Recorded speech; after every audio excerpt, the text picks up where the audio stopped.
July 18, 1944. 06:20 hours, near St. Lo, Normandy.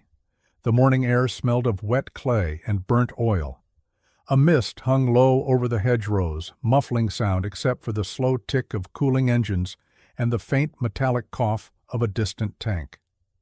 Corporal Earl Whitman crouched behind a sandbag wall, his hands wrapped around something that looked more like a child's toy than a weapons sight. A crude scope, built from a section of plumbing pipe, mirror fragments, and a broken periscope lens scavenged from a wrecked German half-track. The other gunners laughed. "Hell, Earl," one said. "You planning to fix the plumbing or fight the war?" Even Sergeant Doyle cracked a grin. The thing rattled when moved, held together with wire and tape. It looked ridiculous until you saw the way Whitman's eyes narrowed behind it. He adjusted the focus ring, a washer from a Jeep steering column, and peered through the cloudy glass. The image was faint, distorted at the edges, but it worked. The crosshairs, made from 2 strands of horsehair from a local farm, aligned dead center on a rusted fence post exactly 200 yards away. "Laugh all you want," Whitman murmured. "If it holds through recoil, we won't miss twice." That line would be repeated later in every retelling of this moment, because the laughter did stop. Less than 10 minutes later, a Panzer IV crested the far ridge, its silhouette cutting through the mist. The crew froze. Whitman didn't. He made a single half-turn on the dial, exhaled, and fired. The shell struck the tank's air intake grill, a weak point no wider than a helmet rim. The explosion echoed across the hedgerows. For a second, nobody moved. Then someone whispered, "Jesus, he hit it." The paradox of the scene wasn't the hit itself. It was the tool, a makeshift device built from trash, delivering a kill that even factory-grade scopes often failed to achieve. In a war defined by mass production and mechanized precision, Whitman's victory came from handmade imperfection. According to a later field report from Lieutenant Kohler, Raymond Fielder, 29th Infantry Division Archives, the soldier's self-fashioned optic, though lacking calibration, displayed remarkable stability under fire. Its success challenges assumptions about standardized ordnance. That entry, half admiration, half disbelief, marked the first time Whitman's name appeared in an official record. The sensory memory of that shot lingered among witnesses for decades. The smell of hot cordite, the hiss of smoke curling through dew, and the eerie silence after the blast, broken only by Sergeant Doyle muttering, "That thing's witchcraft." But this moment, for all its glory, was only the climax of a longer story, one that began not with a tank, but with a tiny workshop in Kansas, years before Whitman ever wore a uniform. He didn't just see through glass, he saw possibility where others saw scrap. And what led a farmhand-turned-soldier to believe he could outthink the U.S. Ordnance Department with a pipe and mirror? That answer lay thousands of miles and 10 years behind him, in the rhythmic tick of a clockmaker's shop. Wichita, Kansas, 1934. Before Earl Whitman ever aimed down a rifle, he learned to see, not through a lens, but through the shifting light that danced inside his father's watch shop. The room always smelled faintly of brass dust and linseed oil. The rhythmic tick of dozens of pocket watches created a strange harmony, hundreds of heartbeats keeping time in unison. Earl was just 10 when he first held a loupe to his eye, one brow squinted tight as he tried to steady a gear, no bigger than a pencil tip. His father, Samuel Whitman, guided his hands with patience, honed by decades of repair work. "Precision isn't about steady hands," Samuel would say. "It's about steady breath." That philosophy would later resurface on a battlefield. The same breath control Earl used to align a crosshair before a shot had once steadied a watch spring. But back then, it was just father and son, surrounded by the gentle chorus of ticking time. By 16, Earl could disassemble and rebuild a full mainspring assembly in under 8 minutes, a feat local customers found almost uncanny. "That boy's eyes don't blink," one neighbor joked. What none of them realized was that his fascination went beyond watches. He loved light, how it bent through glass, refracted across surfaces, and distorted edges when a lens wasn't true. He began grinding his own magnifiers using window glass and sandpaper, noting how even a slight curve changed focus distance. The paradox was clear even then, the small-town boy obsessed with seeing the unseen, yet unable to afford even a basic telescope. His tools were scraps, his results extraordinary. That sense of scarcity would become the defining rhythm of his life. When war came in 1941, Whitman was 27 and newly married. He enlisted not out of fervor, but duty. Someone had to go, as he told an Army interviewer years later. The U.S. Army didn't need watchmakers, it needed gunners. So they trained him on the Browning M19 1A4 machine gun, a heavy, belt-fed beast whose recoil could rattle fillings loose. Still, Earl treated it like a precision instrument. He counted rounds, timed reloads, filed down burrs on the trigger group. He handled that thing like it was a Swiss clock, recalled Private Don Miller, who bunked beside him in England. Always cleaning, always adjusting, said he could feel the difference if one bolt was a hair out of place. By 1943, his unit had seen limited action in Sicily and then France. His reputation as the man who could fix anything spread quickly. Soldiers came to him to repair binoculars, shave lenses, or realign scopes knocked off center by recoil. When official parts ran out, he made his own adjustments, using scrap wire, bottle glass, even toothbrush handles. He could make a sight picture out of smoke, one sergeant joked. But behind the humor was respect. Whitman's quiet, methodical competence earned him something rarer than medals: trust. Still, he felt a gnawing frustration. Even with all his skill, U.S. supply chains lagged months behind the front, leaving snipers to fight blind against German optics far superior in clarity and range.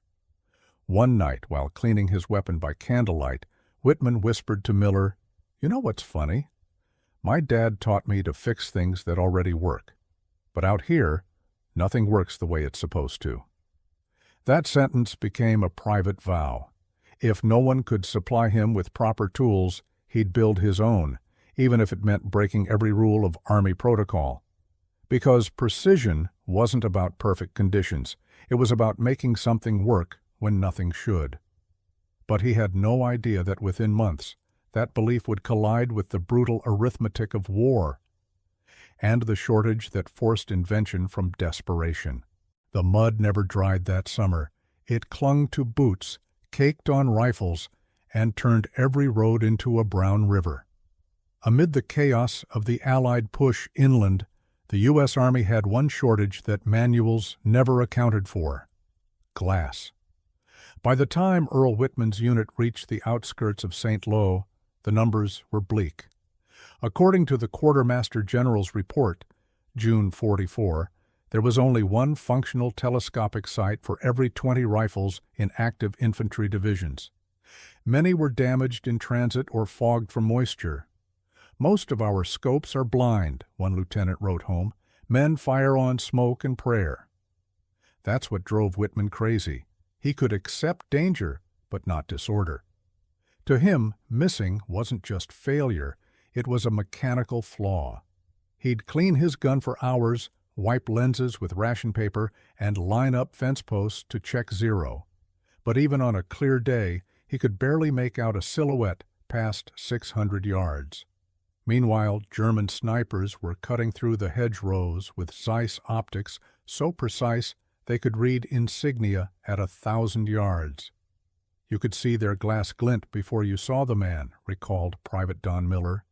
"We joked they could see the future." That contrast, industrial superiority versus field improvisation, gnawed at Whitman's pride. He'd grown up believing American ingenuity could outthink any factory line. But here, he faced the opposite truth. Precision had become a luxury commodity, locked behind supply depots hundreds of miles away. One evening, as rain drummed softly on the tent canvas, Whitman sat cleaning a fogged lens from a broken scope. The glass was chipped, the internal seals gone. He turned it over and over, watching the way water pooled in its cracks. It reminded him of home, of how his father once said, "Glass tells the truth of light. You just have to polish until it confesses." A simple sensory ritual followed. He set the lens on his mess tin, used a strip of emery cloth, and began sanding in slow circles. The hiss of grit on glass became rhythmic, almost meditative. When he held it up to the lamplight, the distortion was less. Not perfect, just usable. That was the paradox. A soldier shaping optics with the same patience as a watchmaker, while artillery thundered beyond the hedgerows. Innovation not from abundance, but absence. A week later, a jeep from Ordnance rolled in with word. New scopes delayed indefinitely due to bombing raids over Cherbourg. Officers shrugged, "Make do." That phrase for most meant waiting. For Whitman, it meant building. He started taking notes, measurements of focus distance, diameter of tubing. He scavenged a 6-inch aluminum pipe from a wrecked P-47, thinking it could serve as a housing. The men called it Earl's telescope. Some laughed, others bet he'd blow himself up trying. But he kept at it, driven by the thought that the war's outcome often depended on who could see first. One corporal later told a war correspondent, "He wasn't obsessed with shooting, he was obsessed with seeing clearly. That's what scared us. He'd stare through glass like it held the answer to everything." Still, there was one problem Whitman couldn't solve yet. Stability. No matter how he fit the glass, recoil would rattle the alignment off zero. The idea seemed doomed. But one night, while sketching on an ammo crate, he remembered something from his father's shop. How flexible joints absorbed shock without losing precision. The seed of an idea began to form, a floating mount, improvised from wire and melted rubber. It was crude, dangerous, completely unapproved. But it was the start of something that would make the laughter die on a battlefield months later, because the man who couldn't get a scope was about to build one from nothing. St. Lo Sector, July 1944, 2 weeks after D-Day. The rain had stopped, but the ground still oozed underfoot. Whitman knelt beside a stack of spent ammo crates, scratching lines into the damp earth with a stick. It wasn't a battle plan, it was a blueprint. Circles for lenses, brackets for mounting rings, angles for refraction. Around him, curious soldiers leaned in as if watching a man draw dreams in mud. "What's that supposed to be, Earl?" He didn't look up. "A scope that won't go blind when it rains," they laughed again. "You mean out of junk?" Exactly, he thought. The design looked absurd. 2 mismatched glass pieces, one from a cracked German periscope, the other ground down from a pilot's shattered goggles. The tube was aircraft scrap, 6 inches of dented aluminum. The adjustment dial came from a Jeep speedometer, the focus ring from a gas lamp coupling. He scavenged rubber washers from fuel lines to act as shock absorbers. Every part was wrong. Together, they might just work. He tested the fit by candlelight, pressing each piece with meticulous care. The smell of grease and cordite hung in the tent as he sanded down edges using a strip of his own boot leather. "It's not supposed to be perfect," he muttered. "It's supposed to survive." That phrase became his quiet mantra. The first prototype shattered under pressure. The rear glass cracked clean in 2 after 1 shot from the Browning. The second fogged immediately, condensation turning the sight picture into a milky blur. "You're wasting good daylight, Whit," Sergeant Doyle teased, but Whitman only nodded, emptied the tube, and started again. He discovered that a thin smear of candle wax around the lens edge could seal moisture better than rubber gaskets. It was a trick borrowed from his father's watch cases. Low-tech, precise, effective. When he peered through the third prototype, the image was brighter, sharper. Still not perfect, but serviceable. Witness Private Don Miller recalled, "He set up tin cans at different ranges. We'd laugh, then he'd start hitting them one by one. By the fifth shot, nobody was laughing. The paradox deepened. The worse his materials, the better his focus became. Deprivation honed him. What should have been a weakness, scarcity, turned into clarity.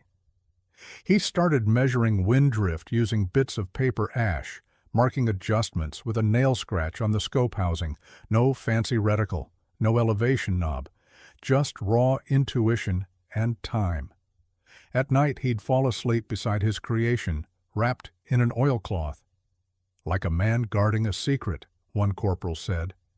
But Whitman wasn't guarding, he was listening. He'd tilt the tube, roll it, feel for imperfections. Every vibration told him where the alignment was off. Then came the problem of mounting. The Browning's recoil could rip loose anything not factory fit. So he fashioned clamps from aircraft wing brackets and lined them with strips of melted rubber tire, forming a crude floating suspension. When he fired test rounds, the sight stayed true, just barely. 3 parts, he told Miller one evening, holding the gun under the fading orange light. One impossible outcome. Each success brought new mockery until the mockery turned to quiet watching. Word spread that Whitman's contraption could hit a helmet past 1,000 yards. An officer came by to see for himself. After a single test shot, he reportedly said, "It's ugly, but it works." Still, Whitman wasn't satisfied. The glass vibrated slightly after each burst, too unstable for precision at extreme range. He needed one more modification, something that would finally make the image hold true under the violent kick of a 30 cal round. The answer would come, ironically, not from an engineer, but from a wrecked German rifle found in a ditch near a farmhouse. Inside it, Whitman noticed a detail no one else cared about: the way the scope's internal spring floated just enough to absorb shock. He smiled quietly. That was it. Not perfection, forgiveness. And once he applied it, his toy would turn deadly serious. July 17, 1944. Sector south of St. Lo, Normandy. The dawn light was thin, almost colorless, filtered through a veil of smoke from the previous night's shelling. The men of Fox Company, 29th Infantry Division, stood ankle-deep in mud, waiting for orders that no one wanted to hear read aloud. The air tasted of cordite and diesel. Every breath came with a trace of burned oil. At 05:10, a runner arrived with a folded message marked Urgent, Armor Movement East Ridge, Grid 17 Alpha. Intelligence had spotted a German Panzer column, including at least one Tiger I, moving to counterattack along the Comet Road. If the tanks broke through, they'd slice into the Allied supply line. Whitman listened without a word. He was kneeling beside his Browning, tightening the last bolt on his improvised scope. The device looked more finished now, matte from soot polish, its crude joints sealed in wax. On its side, he had etched a single word with his knife: patience. "Corporal Whitman," Sergeant Doyle barked, "they want suppression fire on that ridge. You, Miller, and Henderson take the M1919 to the haystack line.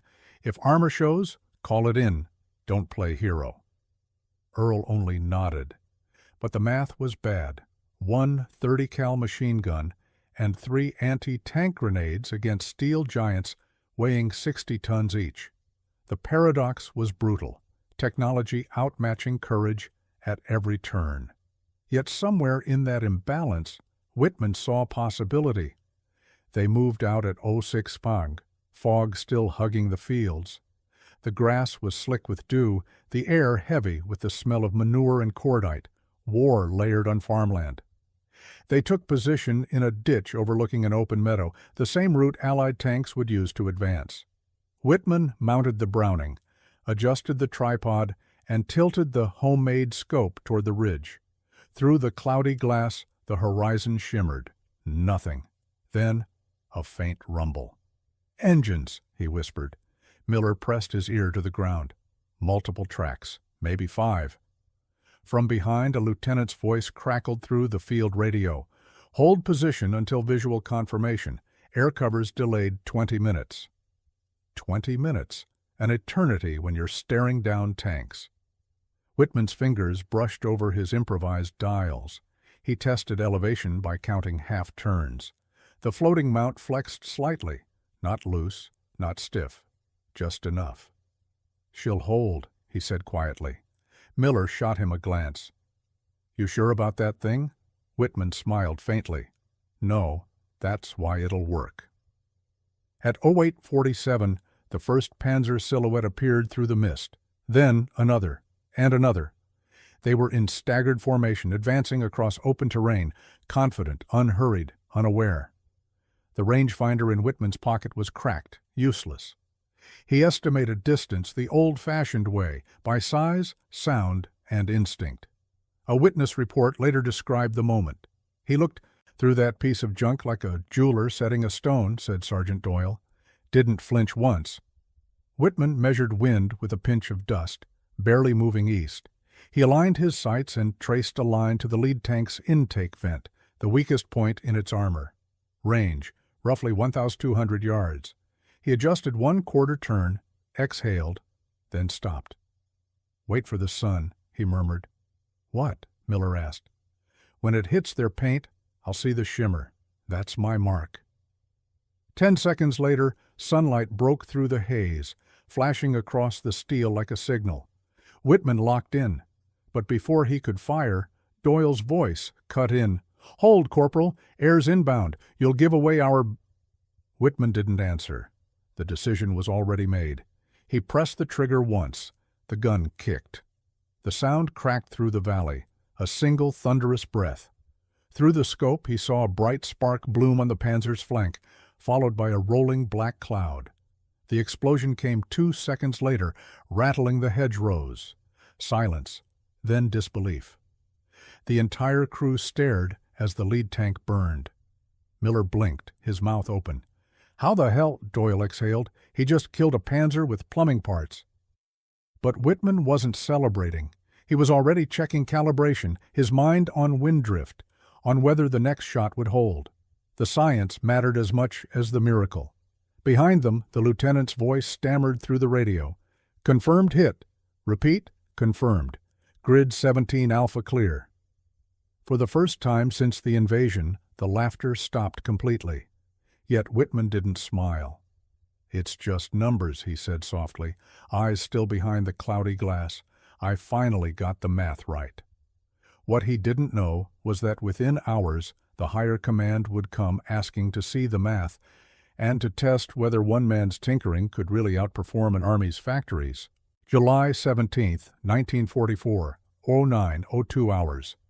Grid 17, Alpha, Normandy. Smoke curled upward from the wrecked Panzer like a black ribbon twisting into the wind. The explosion's echo still bounced between the hedgerows when Whitman's finger released the trigger. His heart didn't race, it slowed, the way it used to when he handled delicate clock springs, precision through calm. He rechambered the next round and adjusted his sight again, even as Miller whispered, "It's hit, Earl. You did it. It's gone." Whitman didn't look up. Then, let's confirm. Through the scope, the tank's turret sagged to the side. Flames licked the tracks, then burst through the hatch in a pillar of orange. 2 crewmen scrambled out, their uniforms blackened. The third didn't move. For a long breath, no one spoke. That shot, 1,200 yards by field estimate, became a legend among the 29th Division. But in that moment, it was just numbers and physics. The paradox lay in how ordinary the act felt to Whitman. It wasn't luck, he later told an Army interviewer. It was the first time the math behaved. Technically, the hit shouldn't have been possible. The Browning M19A19A4, even with a stable mount, wasn't designed for precision fire past 800 yards. At 1-200, bullet drop exceeded 110 inches, and dispersion could be wider than a man's chest. Yet his handmade scope compensated with uncanny accuracy. Later tests would show it held within 1.3 minutes of angle at that distance, rivaling factory Zeiss optics. Witness Sergeant Doyle remembered the silence afterward. You expect cheering, but it wasn't that. It was quiet, the kind where you start hearing your own pulse again. We all knew we'd seen something impossible, and we didn't want to scare it off by talking. The smell of burning oil drifted across the meadow. Whitman noted how the heat shimmer warped the image through his lens. Another test, another data point. He was already learning from it. Then came the radio call. Panzer column halting, secondary armor reversing. The destruction of one lead tank had stalled an entire counterattack. 20 American soldiers lived because one man refused to accept defective glass. Within half an hour, the field was swarming with officers. The lieutenant who doubted him arrived first, eyes wide. "Corporal, what in God's name is that thing on your gun?" Whitman wiped soot from the scope. "Just plumbing, sir." It wasn't false modesty. The tube still bore scratches from its past life as aircraft scrap. But the officers didn't laugh this time. They ordered him to replicate the shot for verification. Whitman resisted. The weapon was hot, the optics uncalibrated, but finally he set up again, aiming at a rusted truck door 1,000 yards away. One pull of the trigger. Ping. Dead center. Doyle turned to the lieutenant. "Still think it's luck?" The officer shook his head. "No, Sergeant. That's design." The paradox was complete. What began as mockery now demanded replication. The homemade scope had achieved what doctrine deemed impossible, precision from chaos. But the victory carried a quiet cost. Whitman walked closer to the burning tank, the heat pressing against his face. Through the roar of flames, he thought of the men inside, soldiers, not monsters, caught in another engineer's design. For the first time, he felt a flicker of unease. The same ingenuity that built could also destroy. He turned away, the smell of smoke heavy on his uniform. "Let's pack up," he said softly. "This field's done talking." Yet even as they left, a jeep roared down the lane, carrying a pair of ordnance officers from Division HQ. They wanted the device. They wanted tests, reports, measurements.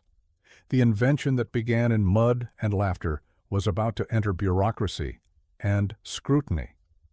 Whitman's battle with disbelief wasn't over. It was just changing uniforms. By morning, word of Whitman's miracle shot had spread across 3 battalions. Soldiers who'd once smirked now stopped mid-step when he passed. But Whitman hardly noticed. His Browning lay disassembled on a tarp beside his bunk, and his focus was locked on the scope, that ugly cylinder of pipe and soot that had defied logic. A convoy from 29th Division Ordnance HQ arrived before noon. 2 officers, Captain Merrick, an engineer from Detroit, and Lieutenant Alvarez, a ballistics analyst, carried clipboards and skepticism in equal measure. "Corporal Whitman," Merrick began, "we're told you hit a Panzer at 1,200 yards with this." Whitman nodded.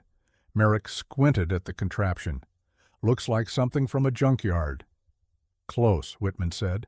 "Half of it is." The captain's tone softened only slightly. "We're running verification tests. If your claim holds, Washington will want the specs." Whitman hesitated. "Sir, I didn't write specs. I just built it." That line would later appear in his service file verbatim, a simple sentence that captured both the brilliance and the absurdity of wartime invention. They mounted his scope on a test rifle and paced off 1,000 yards across an open field. Whitman lay prone behind the gun, the officers watching from a safe distance. He breathed once, twice, squeezed the trigger. The bullet struck within 2 inches of the center marker. "Again," Merrick ordered. The second round hit dead center.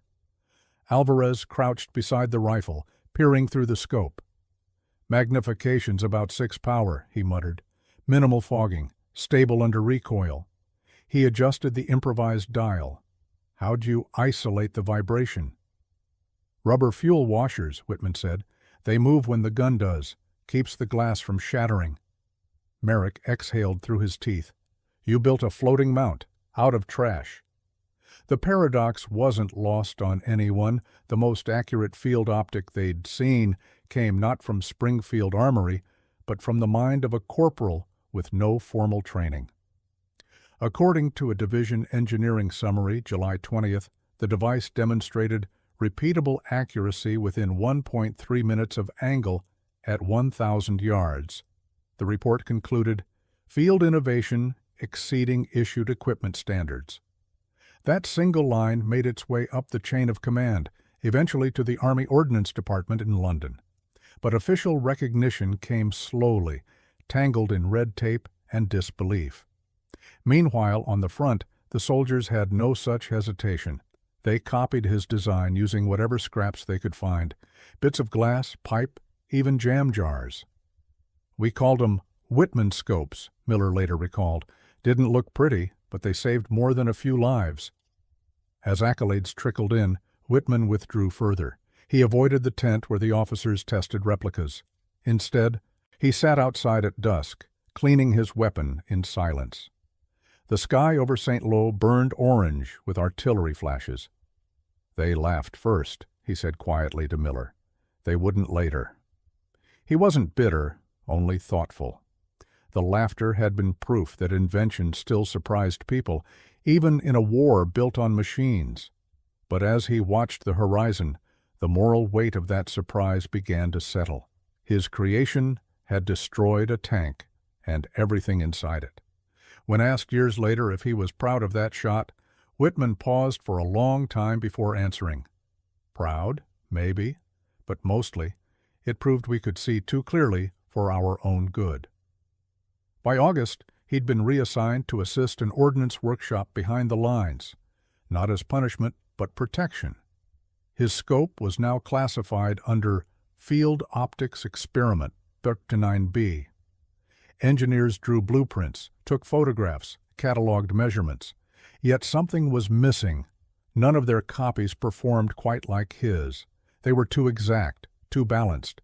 They lacked the imperfections that had somehow made his scope perfect, the subtle give, the handmade asymmetry that absorbed recoil without shifting zero. "Not perfect," he told them when they asked, "just necessary."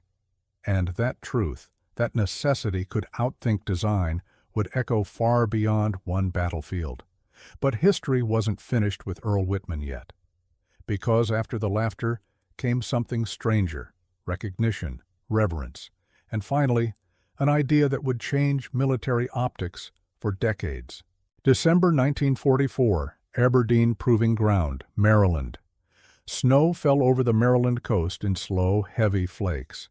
Inside a drafty warehouse, technicians in gray coveralls huddled around a crate labeled Field Optics, Pacific and European Fronts.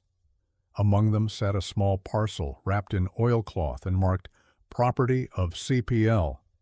Earl Whitman, 35th Infantry Division. Major Joseph Hendricks, a senior ordnance officer, unwrapped the strange cylinder and held it to the light. "Gentlemen," he said dryly, "this is what's been making fools of our panzers." Around the table, silence. Then a quiet chuckle.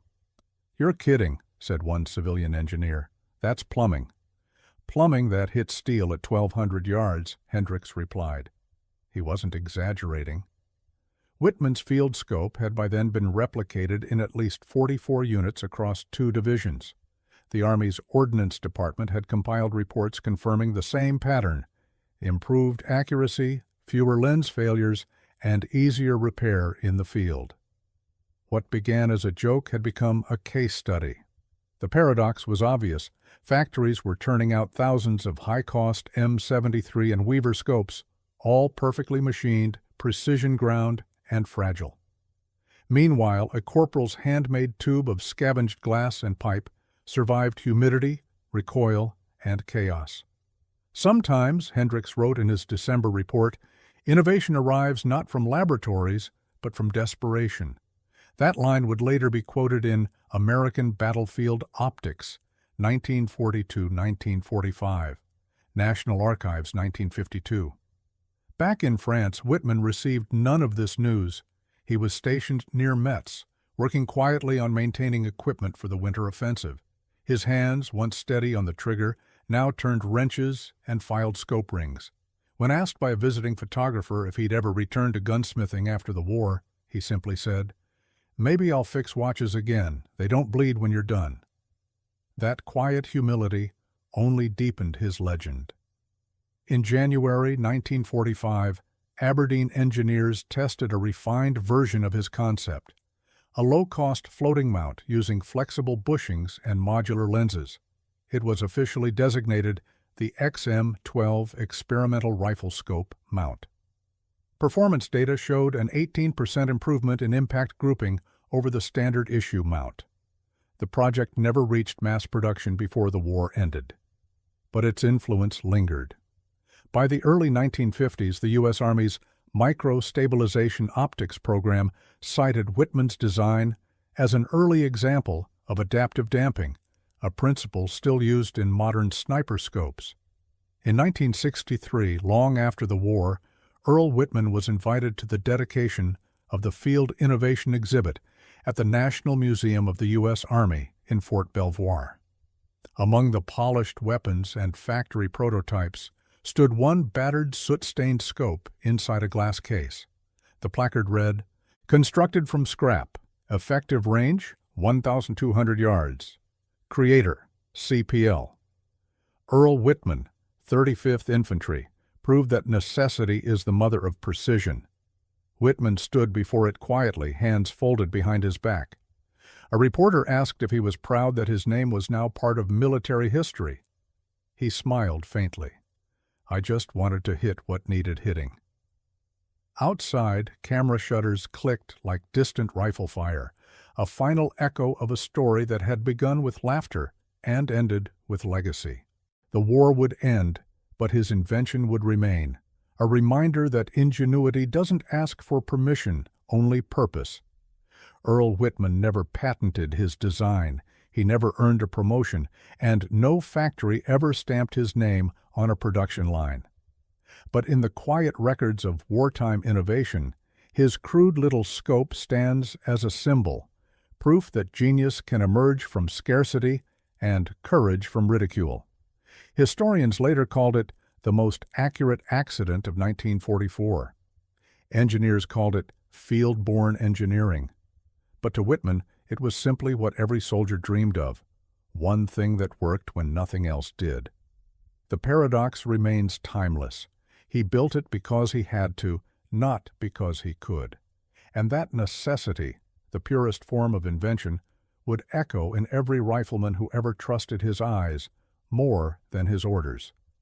So the next time someone laughs at an idea that looks absurd, remember the man who made clarity out of scrap and silence out of laughter. They laughed first, they wouldn't later.